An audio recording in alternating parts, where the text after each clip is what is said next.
Hey, welcome to Cornbread and Roses. I'm Austin, one of your hosts, and this is brought to you by Democratic Socialists of America here in Alabama.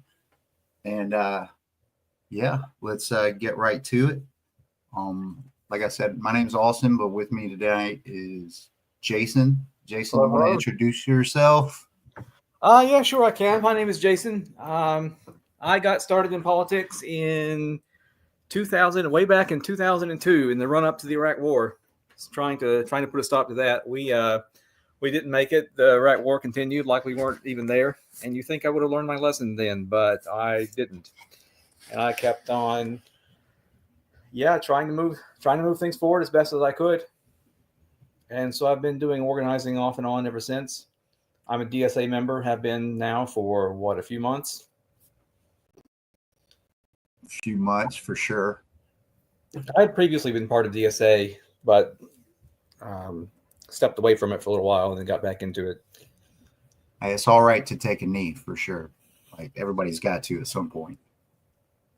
Like, what do they say? The rest is in resistance, or there's resistance in rest, something like that. But, yeah, and I'm Austin. I'm a DSA member. I'm a secretary right now at my chapter in North Alabama. We cover the Tennessee Valley area. I'm a veteran. I did 21 years in the Army, and I'm been a DSA member the last 4 years and started from nothing, not knowing anything about organizing. And I was voted in to be an officer at my second meeting, and I got thrown into the fire, trial by fire. So it can be done for anybody out there that's got your feet are a little cold. The fire will warm you up for sure. And yeah, I'm a husband and father, and a working class individual trying to make the world a little bit better for those that come after me. So yeah, I tell you what, today's show is about hope. I think you probably figured that out by the thumbnail, Hope Core. Little play on words. That's as witty as we get around here. But Yeah, puns. Jason, Puns are about as well as we can do. yeah, we worked 12 hours on that thumbnail. That's how long that took to get together. Uh, but yeah, Jason, what gives you hope? Well, how do you foster it? Well, I won't say it gives me hope per se, but one thing that I've found really inspiring is the resilience of the people of Gaza and of Palestine generally, who have seen their world destroyed dozens and dozens of times since the original Nakba, and yet find the wherewithal to keep going and to not let their oppressors get them down. And if they can survive the things that the people of Gaza have survived, then surely I can tolerate 4 more years of Donald Trump and do what I can to to thwart his agenda and to put forward a real alternative for the working class. That is beautifully put. You're right there. They have to to say they've been through the ringer is an understatement for the last 75, 76 years now. Um, and free Palestine, y'all. Free all the working class folks all over. You hear?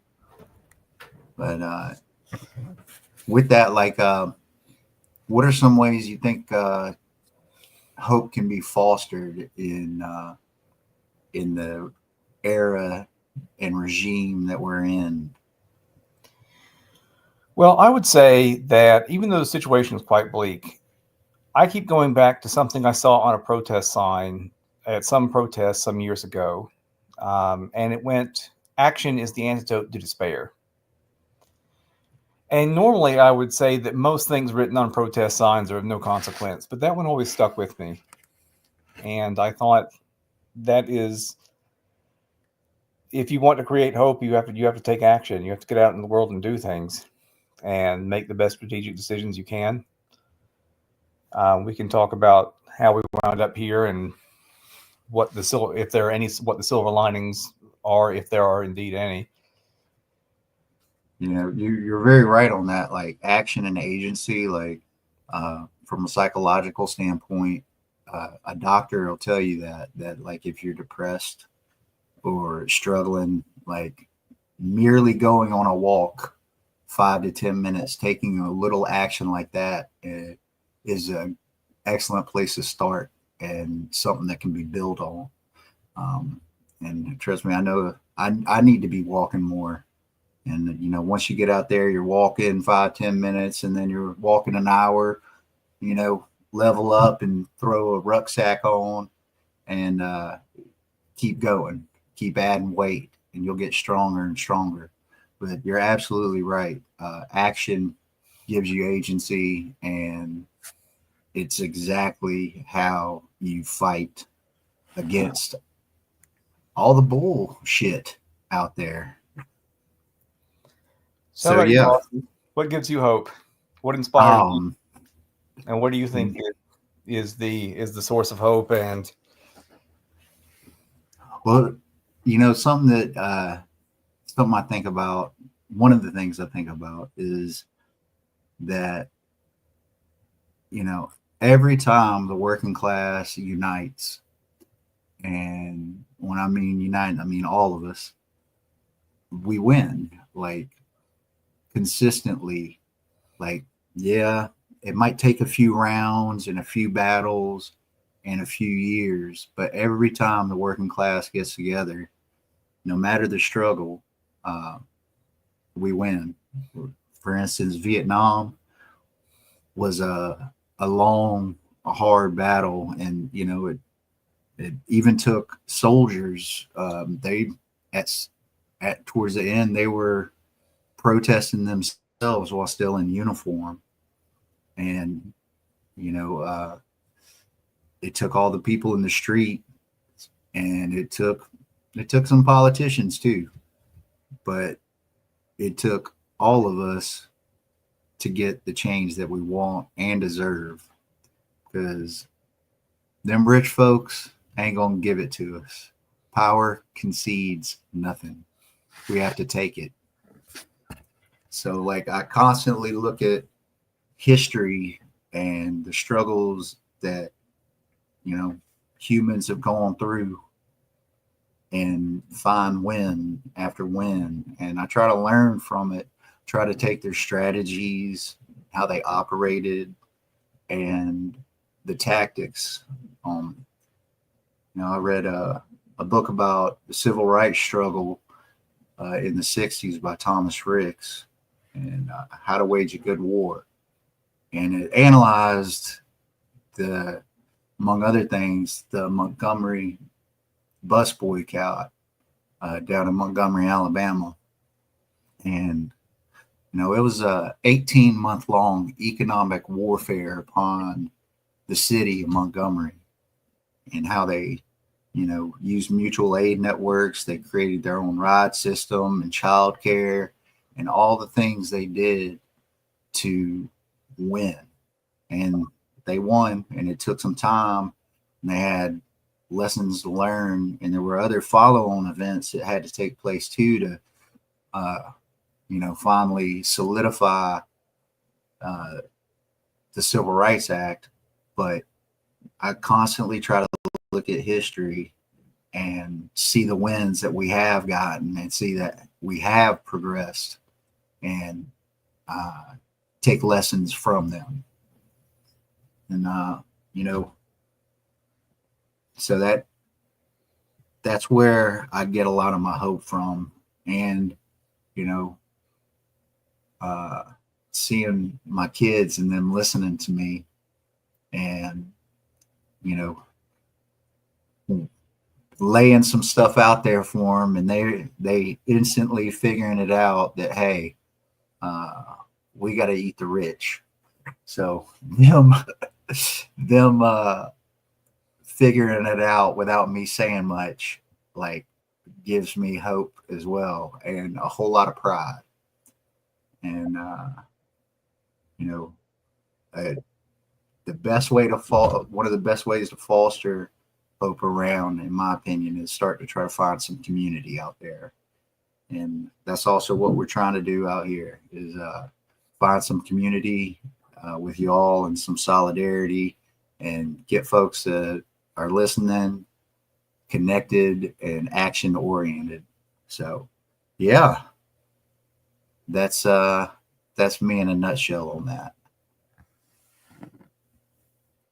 So we're talking about taking a look at an article here. Now, for those with a weak stomach, avert your eyes for a moment, and we'll just scroll past this part a little bit. There we go. Oh, that hurt. I wonder why he chose the cap. I'm surprised they did not. Maybe they do have red cowboy hats, but certainly seems like he might have chosen a cowboy hat instead of that ball cap. Anyway, Yeah, I don't know. I bet you they got to have red MAGA cowboy hats out there. I'm sure I'm not gonna search for them though. That seems like a terrible waste of my life. Wait, hang on a second. Here we go. I'll do it. I'll fall on the sword.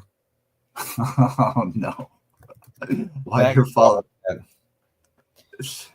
Oh yeah, they're out there. Well, I guess I guess I got beat to the punch. I could have had a whole why am I not selling MAGA stuff to folks? Like that seems like the most trollish way to fund the left. Oh well. Yeah. But yeah. Yeah, like the hardcore MAGA chuds, they're so easily grifted. We should get in on that grift somehow. Got to do something. Got to do something. That was just this money on the table. You know, like he's going to have some more rallies because during his last term, that's what that's his favorite part are the rallies, in my opinion. He likes it way more than he's going to leave all the legislation and whatnot to all the sex criminals that he's getting into cabinet positions while he runs around the country yakking and yapping. Yeah, I mean, that's part of it too, right? Like, hey, Trump was not a very effective president because he doesn't care about the nuts and bolts of being president. He cares about the adulation and the position and the power, the theoretical power. Yeah, and it's just like like happy to leave a lot of the details to other people, which is part of the silver lining. Because, and especially, he's the age now that Biden was when he took office in 2020, and we saw how rapidly Biden deteriorated under the weight of the presidency over the past 4 years. And there's reason to think that there's going to be a similar effect on Trump. Maybe he's also probably got a pretty steady stream of Prevatin available. Yeah. And just to be clear, now Austin may have a different idea, but my vision for the show was to focus a little bit more on what's going on in Alabama and local politics, and not just in Tennessee, the Tennessee Valley, but in Montgomery, because of the way that Alabama's political system is structured, where there's no home rule and everything has to go through Montgomery before it can happen. But in the wake of this historic drubbing of the Democratic Party, it seemed like it would be remiss not to talk a little bit about Trump's victory and what we can do moving forward in the sort of the what I've seen called the Alabamification of America. Like all of America is Alabama now. Ain't that something? We're famous for something now. I know, right? But yeah, Jason is right. This is we gonna be looking at Alabama hard and analyzing what's going on and who's what and all that good stuff. But we're gonna start here and start with some hope and also some actions just in general folks can take here towards the end. But you brought up this Jacobin article. Am I pronouncing that right? Jacobin, sure. Sure. Jacob N. Jacobin. I'm pretty sure I say Jacobin. So Weren't they French? I think they they were were. So it French. was probably like Jacobin. Yeah, there we go. So yeah. So So Wikipedia says it's pronounced Jacobin, and the French pronunciation is Jacobin. oh man, we're gonna have to work on it or just lean into it more. Jackbin. There you go. There we go. Jackbin. Jack- But they've outlined a few points here, and we're gonna just kind of run through some of them real quick. Uh, Number one, blame the Democratic Party establishment. And you were saying something interesting the other day about Mexico and the new president there. And I think that kind of ties into this. Yeah, so that's actually a point later on in the article. It mentions briefly offhand that That means I should Mexico read ahead. yeah, it's all good. That the Mexico elected Claudia Sheinbaum to be president to succeed AMLO with the Morena Party. And even though Mexico has struggled with inflation like other places have, you have with the Morena Party a left-wing government that actually delivered big wins for the working class in Mexico. And AMLO was popular enough to be able to see Claudia Sheinbaum win. But basically, like, the situation is quite bleak. Trump has won the White House. He's won the House. He's won the Senate, and they already controlled the Supreme Court. And they're going to have that for at least 2 years. And they've talked about doing all kinds of horrible things, not to mention all the cranks and sex pests they're installing into the federal judiciary, into the federal or executive branch. So, there's reasons, even though it looks like on paper, huge segments of the American population suddenly slanted left. I think it's important to remember that 14 million people who voted for Joe Biden did not turn out to vote for Kamala Harris. And it wasn't that she ran a left-wing campaign and lost. It was another centrist, middle-of-the-road campaign, wedded to the status quo that people hate and wanted to vote against, where she didn't really stand for anything except for I'm not Donald Trump. And the whole strategy was similar to what Clinton pursued in 2016, that we're going to chase after moderate Republicans and be the Diet Republican Party, and we're going to have Dick Cheney and Liz Cheney on the stage with us, and we're going to make Mark Cuban our official billionaire spokesman. What and with that, like I'd say is like Hillary, but also like Bill in '92. It was Absolutely. it's like they've been running the Clinton playbook from back then since. And it may have won Clinton re-election, but it hasn't worked really since. No. So it's not the case that the majority of voters are hardcore fascist chuds who are just craving the taste of boot leather. I don't think that's the case. So those people are out there. Oh, they certainly are out there. But you have millions of people who 16 million people, or it may have been 14 million people. I should remember the numbers better. I thought it was 17 at least that stayed home. Well, citations needed. So it's at least 14 million who voted for Joe Biden and stayed at home, and could be persuaded to come out again if they were given a reason to.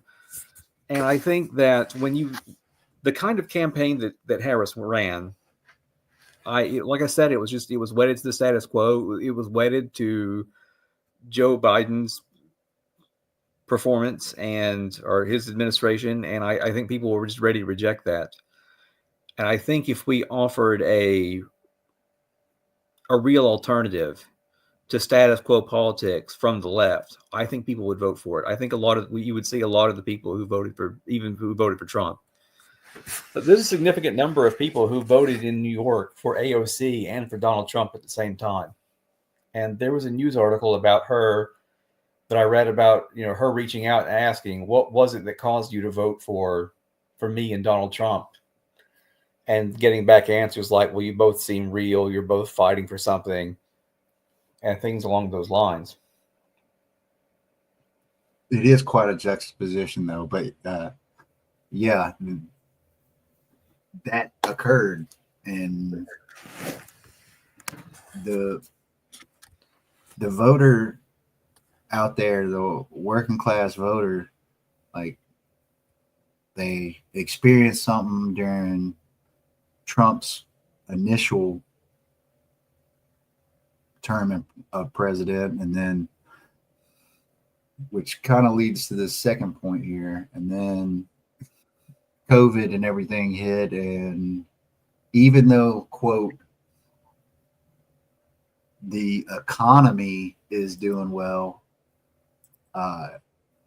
the lack of like price controls and whatnot on inflation and corporations squeezing more, like there's at least a 30 something 36 37% extra increase to the inflation of prices during Biden's Biden's term. And I mean, I didn't see him do nothing about it. Right. And the response from Democratic pundits like Paul Krugman was that it's a vibe session. It's all in your mind. It's not real. The American people the economy is actually doing fine, and you guys are just whining about nothing. Right. When they say the economy, they always mean the stock market. They don't mean they don't want to think about, unless you're Bernie Sanders, the 60+% of folks that are living paycheck to paycheck. Right. I mean, they actually call it the vibe session. That was the kind of just disdain they had for the real lived experience of working class people. And Harris could have to some degree broken away from Biden on these issues and promised something, but she really didn't. I mean, this is the other thing about the Harris campaign, right? Like, if you ask me what Trump is going to do, I can summarize what Trump is going to do in a few words. He's going to build the wall. He's going to deport a bunch of people. He's going to get his revenge and just do all sorts of generally authoritarian things. But there's no similar list that you can make that you can easily summarize what Harris's positions were on issues. And I'm sure that tucked away on her website somewhere was a 50-page PDF white paper that said, oh, we have means-tested tax cuts or something like that, or tax credits, or some other technocratic tinkering around the edges that's hard to summarize and hard to understand. And is a far cry from even Kamala Harris of 2019, where she promised Medicare for all. Yeah, at one point she was voted the most left senator in the Senate, even left of Bernie Sanders. So it did not take her long to move right. Right. And then she spent the whole campaign trying to chase after Nikki Haley voters. Yeah. So it's just, no one's going to buy the rock that's been stepped on. Well, maybe I shouldn't talk about that. It's on for all life. I'm just saying, if you can get the pure version, no one's going to buy the diet stuff. That's right. Yeah. Yeah. They want that straight to the veins. Yeah. We'll have to review. Yeah. We'll have to review YouTube's terms of service before we talk about things like that. Yeah. We don't want to get planned in the first episode. So, the second point here, and we just kind of went over this. Inflation has seriously hurt incumbent administrations worldwide, and Harris tied herself to Biden, especially with saying she would change nothing that he'd done. So, yeah. And I also want to add to this that Mexico's new president is a woman, Claudia Sheinbaum. So for the pundits who are saying that, Latinos are just too misogynistic to vote for a woman, I think that doesn't hold in the case of Claudia Sheinbaum's victory. In case of a whole country, Right. So I I don't want to discount the impact that misogyny and racism have on the American electorate. I mean, everybody knows certainly exists. it certainly exists. We certainly have a really bad problem with that in this country. But I don't think that a plurality of Americans are lost diehard chuds on those points. And I can point to things like the election of Barack Obama twice, not that long ago. And for everybody saying that, Latinos just don't want to vote, Latino men don't want to vote for a woman president. Well, they did in Mexico. Well, and didn't Clinton, she did win the popular vote. And America is actually an outlier when it comes to countries that have never had a woman as president. Yeah. Or as prime minister. One of the first I remember hearing about was in the 50s, maybe in India, was one of the first, but I can't recall her name at the moment. Are you thinking of Indira Gandhi? That's her. I just didn't want to say the wrong name and look stupid on this show. That's all good. We're not media professionals, folks. This is actually the best podcast I've ever tried to do. So, and I plan on looking plenty stupid on this show. And y'all, please feel free to correct us any and all times, because yell at us, tell us we're wrong. That's what we need. We need to make sure that we're smart on this stuff as a team. So this brings us to our third point real quick here. The sad truth is that top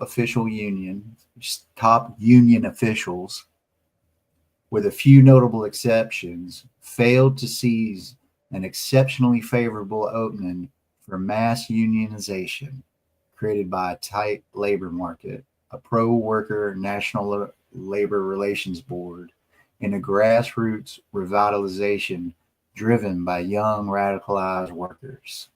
Risk-averse union leaders mostly continued with business as usual, sitting on billions of dollars that could have been used to launch and support wide-scale worker-to-worker unionization initiatives.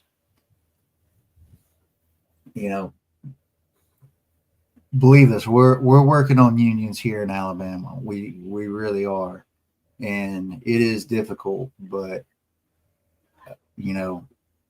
these if you're reminded of the Warrior Met strike down out in around Bessemer, but we are working on this stuff here, but we don't have the resources that these big unions do.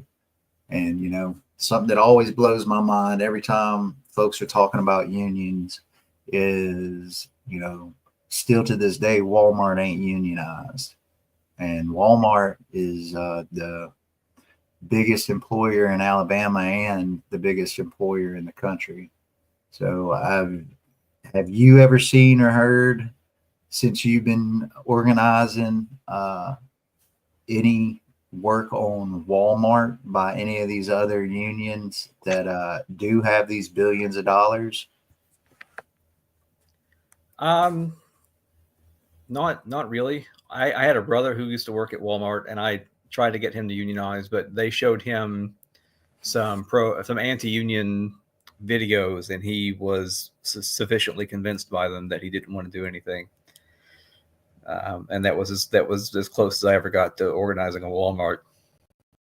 Well, hey, I'm sure someone is doing work somewhere on that. Well, if our struggle was in vain, they wouldn't be using the propaganda, right? Oh no, I think that's right. They have to spend time and money in order to convince workers not to unionize, and they have to come up with all kinds of lies and propaganda for that. And I think that is a testimony to how effective we can be. The point 4 I thought was a really good point, and it's very brief. And it was the red state teacher strikes were the instigator of this big upswing with labor that's been going on for the past few years. And it started in red states. Let me read this real quick to the viewer listeners out there. Workplace organizing will be harder under Trump, but it's far from impossible. We should remember that labor's current uptick began with the red state teachers' strikes of 2018, which won big gains against Republican state governments. I do remember that happened. So I think that is basically all that needs to be said. That, Yeah. that there will be plenty of opportunities to win gains against. So the Republican state governments, it was all attempts to cut essential services where workers got organized, or workers who were already organized went on strike in order to stop. And now that's going to be happening all over the country, all in one fell swoop at the federal level. Yeah, I was about to say there with McMahon and the voucher programs and the wanting to abolish the Department of Education. Pressure makes diamonds, and as they try to ratchet up the pressure on all of us, and throughout history, as fascism rises, the antidote to fascism also rises. Yeah, I think that hopefully that the public sector unions are not going to stand idly by while their jobs get cut. If for their own institutionally selfish reasons, if for nothing else. Hey, our Hey. third host just came in. We're talking about this Jacobin article, and just want to introduce you. This is Mars, folks. Mars, you want to tell us a bit about yourself and what gives you hope out there? Yeah, can y'all hear me all right? We can Yeah. hear you perfect.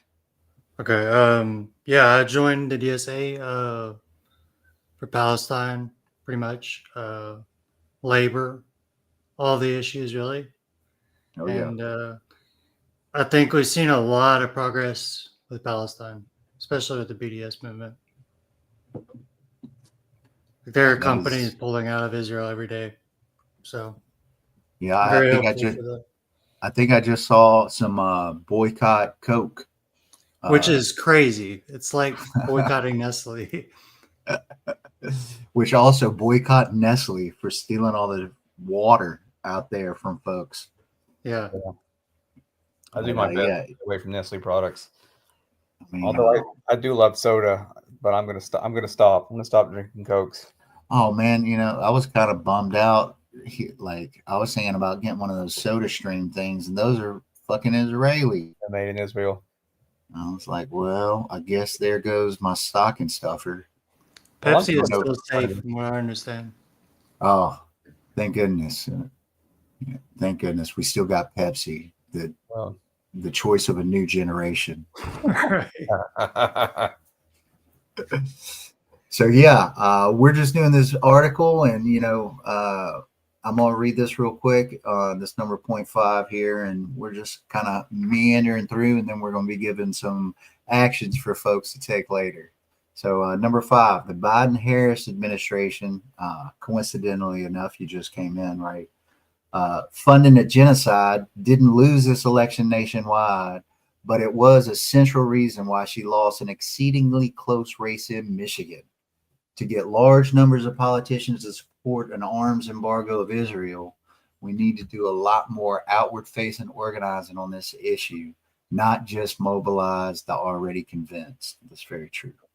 I think of the 14, 16 million, however many it was, I have to think that a significant number of those were people who were staying home because of Palestine.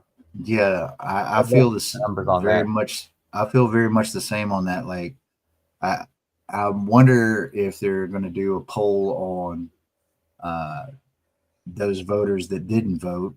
I'm surprised that they haven't already, but it certainly feels that way. That And the dim leaders, genocide.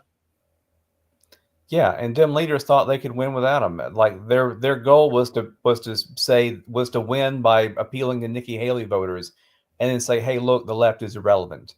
We won without you," and that strategy didn't win. It didn't work. So let's not try it anymore. Yeah. Mars, you got any thoughts on this? On the close race in Michigan and the BDS movement? I don't really think that she lost because of it. Uh, I do think that she lost just because of racism and because she's a woman, honestly. Some of that, Yeah. and so that And there's the fact that she kept pushing rightwards. She had some really great policies out of the door. She's talking about price caps, unionization. Um, she didn't really do much in the way of Palestine as far as that goes, but she did have an economic message at least, which is what I think a lot of people voted for. well, it seems like that economic message didn't come across. So it seems like She fell through. as like most things, it's probably more complicated than just one issue. There's voters that maybe didn't vote for her because she is a woman or she is black or the economics of her economics policy or lack of good messaging on it or uh, Israel and the genocide that they're perpetrating or what have you. But because 14 to 17 million voters is a significant number Right. that stayed home. I just can't. I'm still just gobsmacked at that number. Like, and she still almost won the popular vote with that. But hey, congratulations, first Democrat to lose the popular vote in I don't know how many years. But here we go on to point number 6 real quick. Trump's election is a big blow for democracy and working people in the United States and worldwide, especially the most marginalized. But we shouldn't despair. There are good reasons to believe that this could resemble George Bush's election in 2004, which quickly spurred backlash leading to Obama, rather than Ronald Reagan's 1980 election, which ushered in a long era of conservative politics.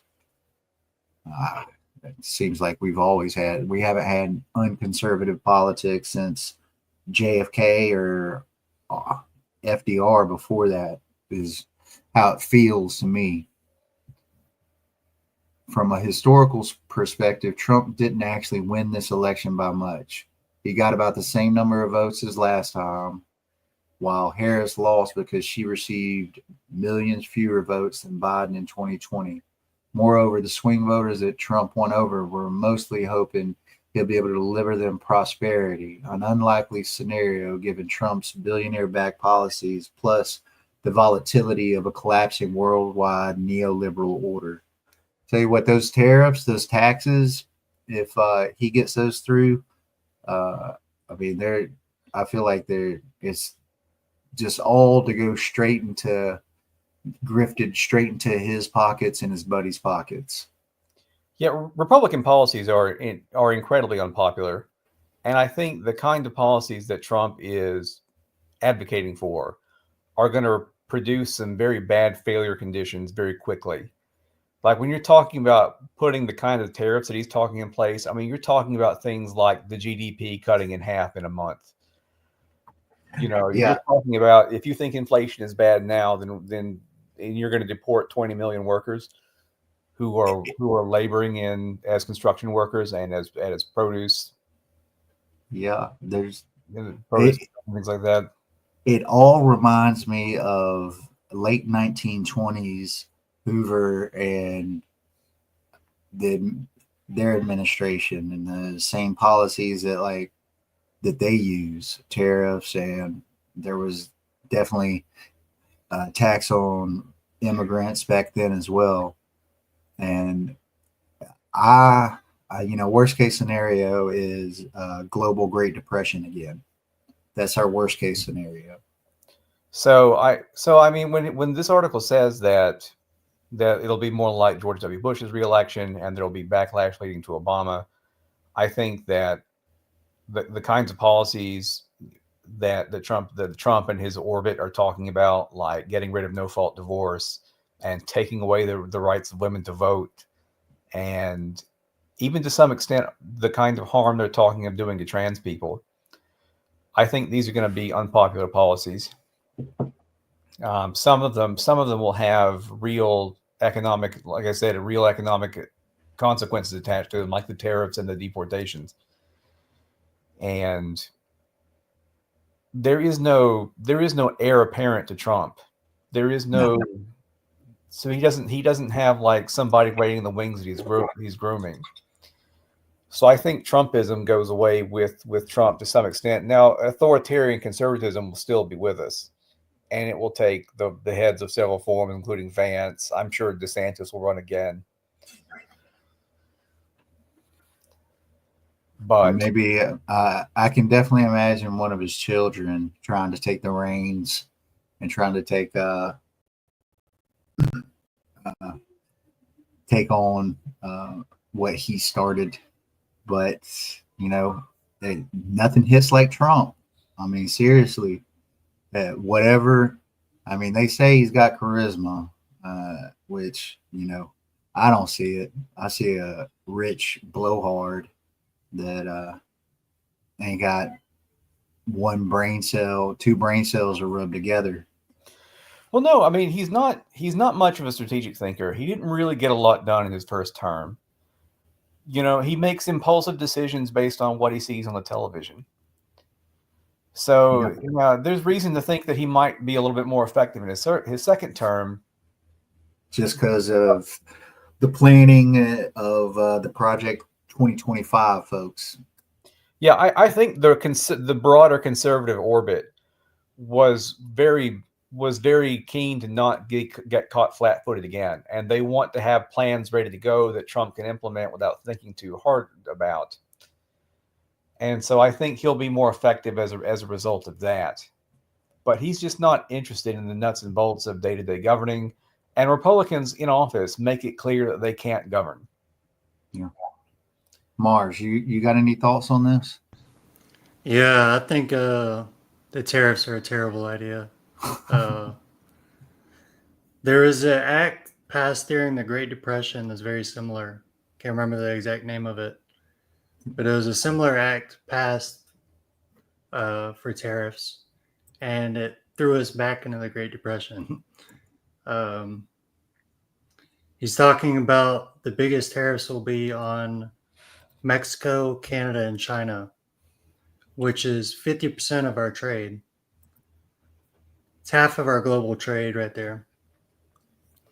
And Canada supplies most of our lumber. So building prices is going to skyrocket. It's just really terrible policies. I think I don't think there is a conservative out there that can succeed him. But I think if we get another Democrat in office, they'll have to actually remove all of these things fast, because I think they are going to be extremely destructive. Yeah, he'll have a thin majority in both houses, so their ability to get major legislation through is already kind of limited. And when it comes to tariffs, and even I think to some extent the deportations, I think you're going to see a lot of pushback from business owners and business leaders in this country. And the corporate masters, they have a lot more say over what happens than you or I do. Yeah. And if they say, no, we really, really, really don't want tariffs, I think that is going to be hard for the Republican Party writ large to sort of, like, if there's any constituency that both parties are ultimately utterly loyal to, it's corporate interests. Yeah. And already the Mexican president, she's clapped back at him, and sounds like she brought the dog to heel on that. And I had another thing I was going to say. I'm really impressed by Claudia Sheinbaum, and I'm really looking forward to her presidency in Mexico. Yeah. for sure. But the businesses are already pushing back. There's already a association of farmers that are pushing back on the deportation plan to deploy the military and set up all these camps and what I mean, which is a disgusting idea. And I'm curious to see how far he would even get with it, because the military takes an oath to the Constitution, not to the president, and I don't think he understands how serious them folks take that. So I think it's hard all the way around what he's trying to do. I hope he doesn't get to it. I hope it doesn't happen. I hope it was just rhetoric he ran on, like building the wall. But he's out there testing the waters with it right now. I think he'll try to keep his promise on deportation, but I think there are logistical and political challenges that will be hard. To meet. I've seen something around the cost being $1.7 trillion for all this. So, from what I understand, his plan isn't actually to deport people; it's to imprison people. Yeah, like he wants to set up private prisons for them. Well, Alabama's got a brand new prison named after Meemaw down there, and I'm sure they'd love to fill it up with folks. Yeah. Well, so I think businesses will, some businesses will obviously have issues with it, but I think other businesses won't, just because they realize that it'll be even cheaper labor. Yeah. If they're imprisoned. That's a good point. So moving on here to point number 7. In times of crisis, people look for compelling narratives that make sense of why they're struggling. The right does a great job of recruiting people to its reactionary worldview year round. We don't quit. Voting's one day, y'all. 365. That's it. That's how much work you got to do. Not just during election season, particularly through concerted media and social media propagandizing. Because established Democrats have no interest in pushing the only compelling counter narrative, blame the billionaires. The left needs to find ways to better and more widely articulate our worldview to millions online and beyond. That's what we're doing here, folks. Hopefully, we're doing that. That's what we're doing. Yeah, that's what we're trying to do. We're doing that right now. Right now. Inshallah. But they certainly do have a seeming monopoly on the youth, like young men demographic, and they call some of the media left wing, but they certainly, like CNN and all of them, they ain't left wing, y'all. They aren't. They're at best center right. But there's 6 companies that own pretty much most of those outlets that we run into. And now there's the alt-right or alt-right tech out there, but there's, ONN or Newsmax and all these other ones popping up. Musk has bought Twitter, and the viewership of like Joe Rogan's podcast compared to, what leftists there are out there streaming and doing media. It's a lot to overcome, but in the 1700s, the penalty for communicating on unions and trying to organize in the U.S. was death. So we're not there yet. So we still don't got facing the death penalty on this stuff. But yeah, what do you see out there, Mars, as far as you're out there on the TikToks? Yeah, I think almost all media is dominated by some type of right-wing ideas. Like you said, CNN is like center right. Most podcasts are further right. And most podcasts that are popular are further right. TikTok, a lot of people consider it more left-leaning. But I just saw something the other day where TikTok got in touch with Charlie Kirk and tried to boost his videos. So they're far from left leaning as well. They just see money. And I think that's the thing is they see money, so that's what they're going to go for. You know, these companies don't have a specific ideology that they follow. They follow money, and that's why they're so right leaning. Because why would you advocate for something that's going to destroy your business or make you pay your employees more? Or that you have to lose some of those millions of dollars that you're getting to sit in front of the television and talk. Mm-hmm. Yeah. I think Spotify, they paid Joe Rogan $200 million. So, and Wow. yeah, they got plenty of money to burn. It's just maybe we all need to like turn this into a right-wing podcast first, and then slowly turn left. We could pivot. Yeah. I don't think I would be pretend to be a very good right winger. Nonsense. You'd have to be heavily drugged, I'm sure. That would probably be a requirement to be able to just, driven by methamphetamines. That'd probably do it. And there are still many popular like leftist people. Hasanabi, there's several other YouTubers with millions of followers that are leftists.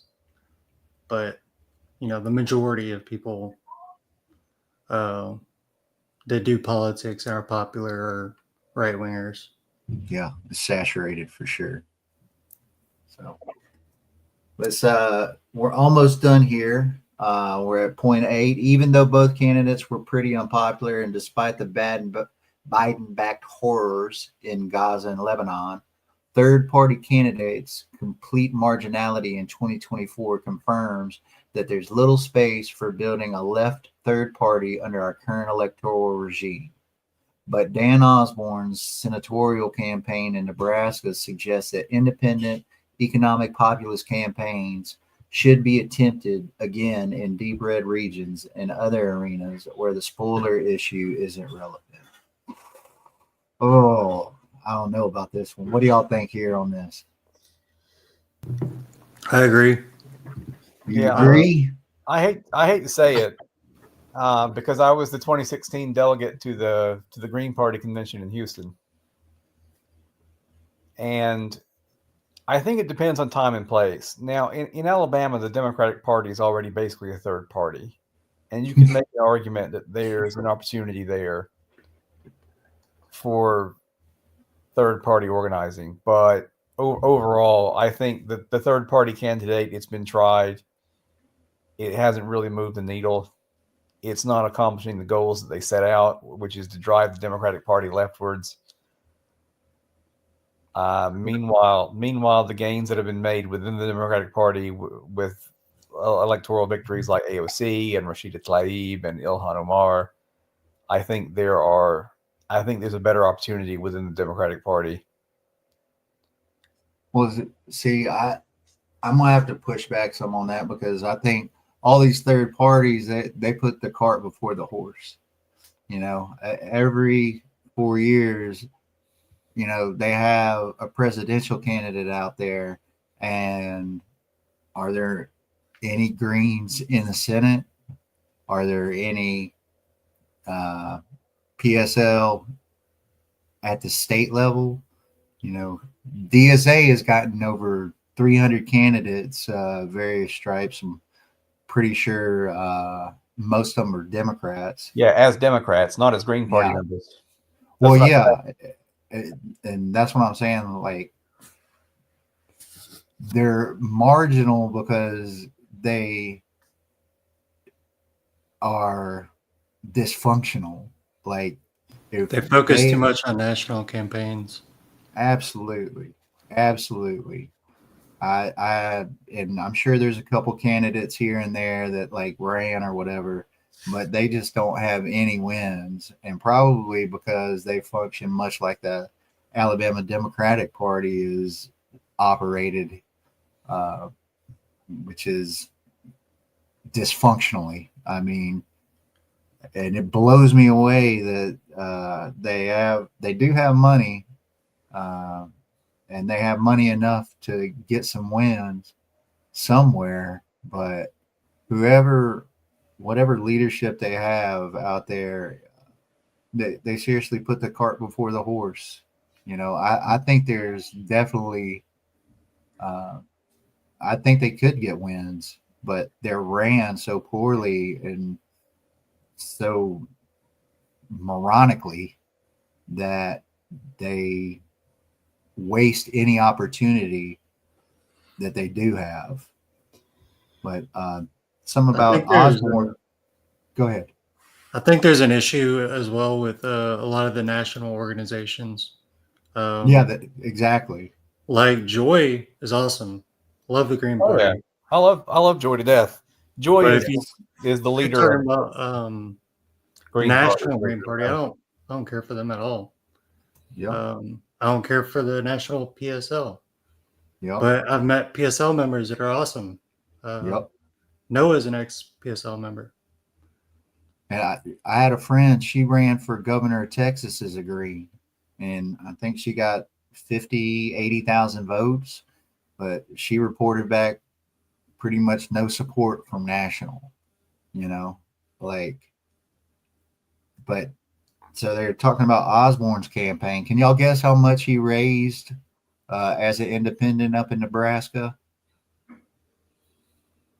$40,000? No. That sounds that'd be my guess, right? But no, he got 16 million to run his senatorial campaign.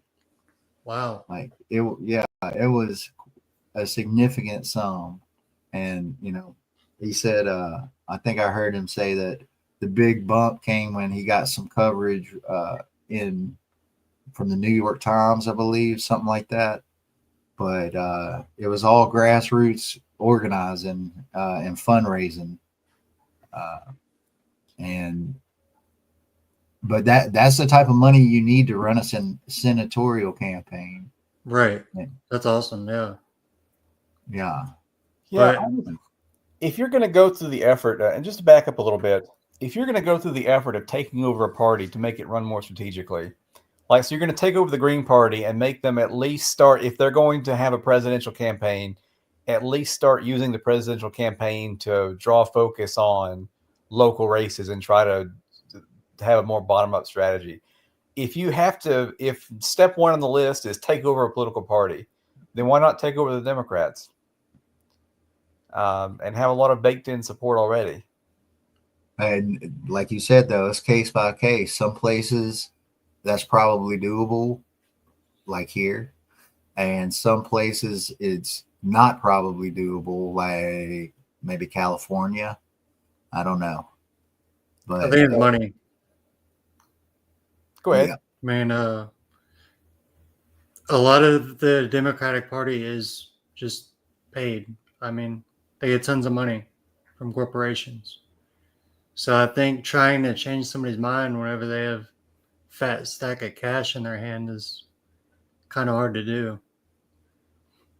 Well, that's where fucking principles come in and old morals and ethics, don't it? Like, Right. what do you really stand for? You standing for yourself? You standing for money? Like or do you stand for people? People need social permission to change their minds. And if you're looking at making people more leftist, Howie Hawkins was the one who coined the term Green New Deal, running as a member of the Green Yep. Party. But it was AOC that really popularized it as a member of the Yep. Democratic Party. Because when it's coming from the Green Party, people dismiss that as kooks. But there are millions and millions, or hundreds of millions of Democrats in the country, or at least tens of millions. And when they see one of their own advocating for something, that gives them permission to at least consider that idea. They're more open to it when it comes from one of them. And I think that is another valid point for organizing within the Democratic Party, that we can move the Overton window a lot more efficiently from the inside of the Democratic Party and expose ordinary Democrats to more leftist ideas, and to have them seriously consider them, because we've bypassed that filter, the kook filter, you might call it. And I don't mean to say that all Green Party members are kooks. I'm sure I agree with them on a lot of issues. Well, I mean, hell, it was FDR as a Democrat that proposed the second Bill of Rights. You know, it's these things that, you know, quote unquote leftists want: basic human decency, basic human rights. Like, you know, what the hell is radical about it? You know? Sure, it's considered radical, or it shouldn't be, but it is considered radical. I don't understand. I have the crazy idea that people should sleep indoors and eat 3 times a day and see a doctor if they need to, and that's considered hopelessly radical in this country for reasons that elude me and have eluded me all of my life. That makes me want to vomit hearing those things. So sleeping indoors. What the hell? People don't deserve that. I know, right? Yeah. So I just a living wage. So I just feel like the third party candidate, especially the presidential candidate thing, has been tried. We don't have a lot to show for it, for the energy and the attention that it and the money that it consumes. I totally agree on that, and yeah, I'm not even thinking about presidential stuff, but sure. I would say one thing is that I think in Alabama, at least, that there's probably places where a Democratic candidate should run with a platform based on the needs of the working class. But I would also have to think that there's probably some districts where an independent candidate would do better. So, you know, I really see it's like case by case in Alabama as far as how to get some wins. But ultimately, what it boils down to is having a platform with policies for, you know, the 99%. And neither party in Alabama has an actual platform as far as I've seen. So we should be coming up with some of that here soon, folks. In the next few months, you should see a platform for working class people out there. So we're going to move on to point 9 real quick, and then get to some Wait, stuff. can I say something real quick? Yeah, go ahead, Morris. So Bernie ran as an independent this year, from what I understand. He was As a he part of the does. Democratic Party. He won. So I think he's really always popular, ran as an independent. Do it. I think he's always ran. He's Yeah, always independent. He caucus with the Dems. He's always been independent. So I think a really popular leftist politician can win as an independent. Jeremy Corbyn just won his election recently as well in the UK. Separated from the Labour Party and won as an independent.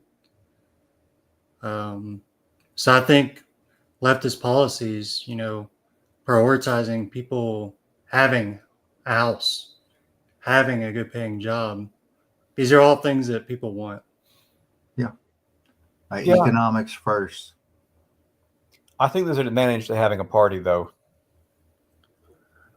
There is, and to making that the official Democratic Party platform, that we're going to say, okay, we're going to provide housing for people, we're going to provide health care for all. I think that you get some structural and financial advantages with that approach that you don't get in other ways. And again, I'm not discounting third party or independent runs altogether, and would even consider voting for them under the right circumstances. Right. There's a case to be made that in Alabama, you know, your presidential vote doesn't really mean much. So you can help build a third alternative, except that voting for Stein or whomever hasn't accomplished that goal in Alabama. It hasn't built a third party. No. Like,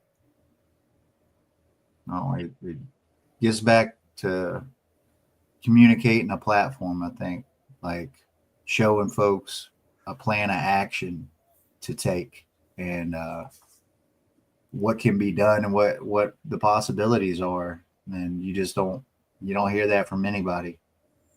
So yeah, that's a project that I'm looking forward to seeing coming out of the North Alabama DSA, is to have a written platform that we can ask candidates to endorse and be signatories to, and say, hey, will you agree to these principles? Will you agree to these? I think Well, it's a good approach, and I'm excited to see us produce that. well, we're working with Birmingham, and we already got a draft, so it's cooking, it's cooking. So we're almost done here, folks. We're gonna do number 9. By far, the biggest mistake made by the leftist cycle was to not run a viable candidate in the presidential primary, like Bernie, maybe. We forgot the main lessons of Bernie 2016 and 2020. Without a leftist tribune in our country's most important political contestation, we were confined either to being marginal outside critics or being uncritical junior partners to Biden Harris. And this might have played into uh, the lack of voters, the no primary might have right there just gotten some folks to not vote. Yeah, I think the way they handled it wasn't ideal, but I think there were some extenuating circumstances this time around. Like, first of all, if Biden had been the candidate and had not withdrawn, there wouldn't have been any real space to run a viable campaign, primary campaign against him anyway. And by the time Biden stepped aside, it was too late. It was really too late to mount any kind of serious campaign and also contest the primary election. Well, and So I think, I disagree with point 9 just a little bit, just because yeah, I think this particular situation was a little bit different, and it would have been very, very difficult for us to well, mount. and also in 2016 and 2020, correct me if I'm wrong here, uh, Bernie got hamstringed both times. Right. Yeah, he did. So But I think Biden waiting so long to drop out really ruined chances of putting anyone else up. it almost seems like by design. If I'm putting my tinfoil hat on. So Hey, right down. Kamala did want more Republicans in her cabinet, so be full of Republicans now. Yeah. So there was there was no way to She vote. got what she wanted. Yeah. No, I mean, and that's the thing, is that the Democratic leadership got the candidates they wanted, they got the campaign they wanted, and they failed. And that's always everybody's fault but theirs. Mm-hmm. Hey, the policies. Hey, I'm gonna point it out. Look at Mexico. Look what she did. Look at how she won. Look what she ran on. And not only her, but before that, they've had continued success with their policies down there and what they're striving for. But we're gonna do point 10 real quick, and then we're gonna end on some actions that folks can take.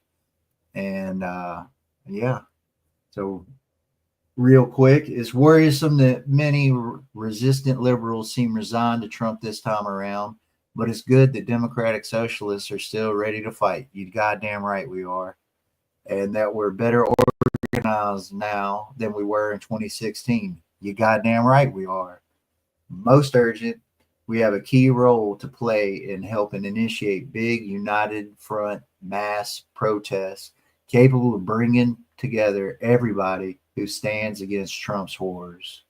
The Democratic Party's failure is a major opening for recruiting hundreds of thousands of the Democratic Socialist movement, but doing so requires that we quickly pivot away from internal facing debates and a tendency to worry too much about whether we're succinctly radical. Instead, we should focus more on positively appealing to, recruiting, and plugging in our normie coworkers, neighbors, and friends. I totally agree on that. This is an opportunity for folks.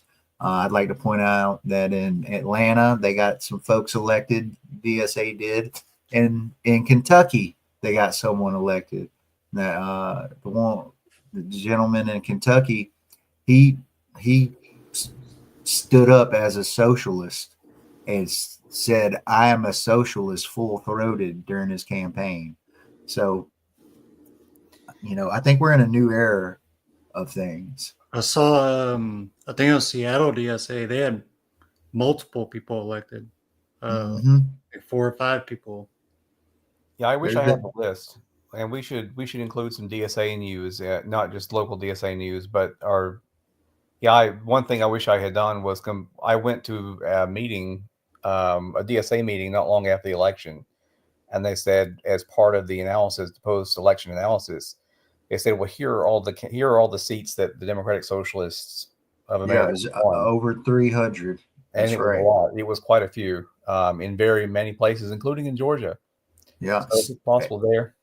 at the state level, and that's what we're doing here. We're going to take the state first, and then we'll worry about the federal level, because we ain't got $16 million, folks. But if y'all want to donate, in the description, there's a place to donate. If you got 16 million chilling, laying around, Charles Barkley, you out there, don't go to Las Vegas. Donate to us. But yeah, wins are happening. It Yeah, should. Alabama is one of those states where if did not vote was on the ballot, it would win. So there are fewer Alabamians voting than there are.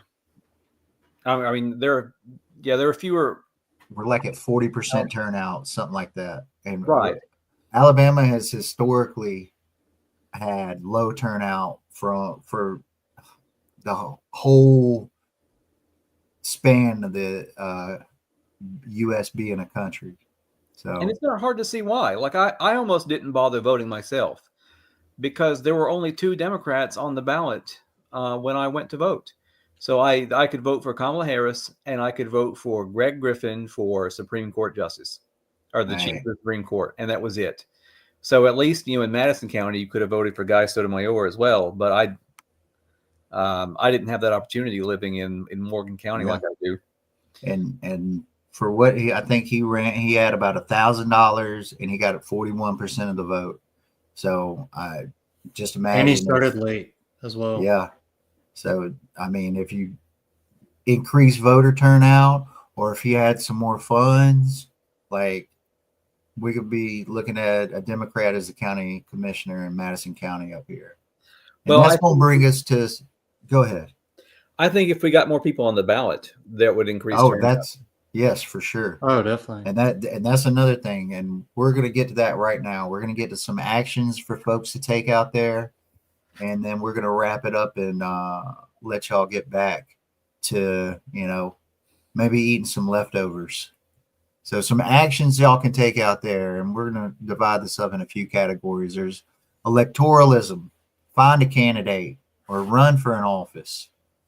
Go look at your ballot that you just had through the election and think about what you or somebody you know could run for. You can also go through and get the contact info for your state and federal elected officials and start adding those to your phones so you can get ready for the legislative session coming up in February and contacting. Well, I think the federal legislature is on vacation as well, but you can start calling them, emailing them, writing them. That is definitely an action to take. It's something that should be almost a reflex once you get it going. As far as unions and co-ops, North Alabama DSA is doing some training for co-ops this coming the next 2 weeks, next 3 weeks, week 2 and 3 on a Tuesday. There'll be more information. Y'all keep y'all's eyes out, and y'all can email us at, you see there on mine right there, where is it? There you go. Cornbread and Roses at North Alabama, that northal-dsa.org. Y'all can sit there and email us, ask us what's going on. But Tell you us can we're also, terrible. huh? Tell us we're terrible. We have no business doing this. Yeah, give us some hate. Yeah, yeah. Like, your hate sustains me. So also unions and co-ops, the training we're putting on, something you can do is you can power map your workplace. Power map, you look that up, identify where folks work and who might be, ready to unionize. Then you get a union organizing committee together, and then you'll sign some union cards and, get your workplace organized and get a union going there. We have DSA has the Emergency Workplace Organizing Committee, and that's their specialty. Yeah. So next thing is mutual aid where you're at.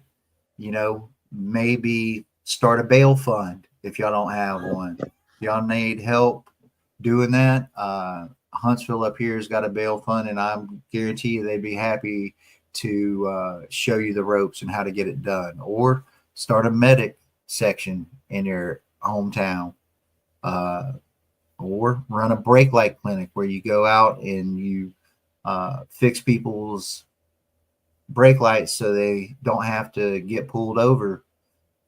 That's direct impact and harm reduction on workers. Because I don't know about y'all, but I've had my license suspended before, and it's a mess and a headache and a heartache for sure. Or hey, figure out childcare like the Black Panthers did. The only reason we got some food for free lunches in this country and free breakfast is because of the Black Panthers. So, praise them for sure. And don't forget direct action. There's a lot of good info out there on protests and illicit tactics. Learn about protesting, learn how to run different types of protests, from sit-ins to marches, the logistics of those, and also get out there and speak in public. You might not be a great public speaker. Well, hey, not all of us are Mother Jones, but get out there. And if you're not a great speaker, maybe you're a great writer and you can write for people. But get out there and, speak truth to power as much as you can at the city councils and county commissions and what have you. And I kind of mentioned this already, calling and emailing elected officials is same sort of vein there. And don't forget about the BDS movement. That's boycott, divest, and sanction, because, economic warfare works, and it has worked. And we can look back in history at South Africa and the apartheid there and draw direct correlations to what's going on in Palestine and act appropriately. So, boycott Coke. Is that what we're doing now? That's right. Yep. Boycott and Coke. So, y'all got any final words before we head out? Did you mention running for office? I did at the very beginning. And I want to say too, like the Democratic Party has seats in the SDEC, in the Southern Democratic Executive Committee, that maybe if you're not comfortable running for office, maybe you can run for one of those positions instead and go to Montgomery and vote on things. I mean, that we need people to do that sort of work as well. Yeah, for sure. Yeah. And I wouldn't sleep on contacting your legislators. You're never going to change their mind here in Alabama. But I would, 6 months ago I would have agreed with you. But there is this organization called ALTRAC, the Alabama Trans Rights Action Coalition. Yes, That's right. sir. And they have done some tremendous work delaying and killing anti-trans legislation here in Alabama just by organizing people to call. And they're not changing their minds, but they're getting enough people to call to give them pause and give them reason to say, okay, I won't vote on this session. We'll kick it the next session. We'll delay it. We won't do it. So they really have opened my eyes to the value of contacting legislators in a way that I wouldn't have agreed with before. And so they're sort of one of my heroes here in the state. So I sing Al Track's praises to everybody that I can. And they're based in Huntsville, which is nice. Hey, I praise definitely be. agree with that. The local Stop the Quarry movement was based around that. They did end up losing, but that's because the politician that wanted to push the quarry forward stayed in office. I do think that's where we need new people in office. Absolutely. I think there's definitely a lot of people want new people in office. I think Twinkle Kavanaugh had the most write-in elections against her. She So- did. Somebody wrote in a literal piece of shit. Somebody voted for a literal piece of shit over her. So yeah, there's an opportunity there. Yeah. So I got a couple final words, and then I think we're gonna say bye. But leaders are readers. There's plenty to read out there, and everyone is a leader with a little training. So join DSA. We got free training available if you don't know where to start. And so join an org, and maybe DSA isn't for you, but there's a whole lot of orgs out there, or start your own, and get to work. But I think that conservatives will create their own demise here, like Hoover did, and that Smoot-Hawley Act that Mars was mentioning. And we must be prepared to take advantage of this. How do we prepare? In a word, organizing. Organizing our communities, our workplaces, and our homes. And a combination of a mutual aid network, unions and co-ops, electoral and legislative work, and direct action will lead us to victory together. So action, action, action is what it's about. Because what did we say earlier? Action removes that despair, Jason? The antidote to despair. That's right. Action is the antidote to despair. So yeah, we have a duty to fight. We have a duty to win, even if we don't feel good, even if it's not sunshine and rainbows all the time. We just have to keep going. There are too many people at stake. I have too many friends who are going to suffer under this regime. I can't just bow out and tune out. That's right. So if you're looking for something to read, look up Jane McAlevey. She'll point you in the right direction. Rest in peace. But Mars, you got anything else? Yeah, I think what Jason was saying about people being a threat, I think also people should reach out in their workplaces, because I know a lot of people in their workplaces are going to be under threat. That's right. And the way to start is just having a conversation with folks. So right. If you ain't ready to run for office, have a conversation with your buddies at work and your friends. Start there. That's an action you can take tomorrow. So with that, y'all, solidarity forever. Solidarity forever. Solidarity forever.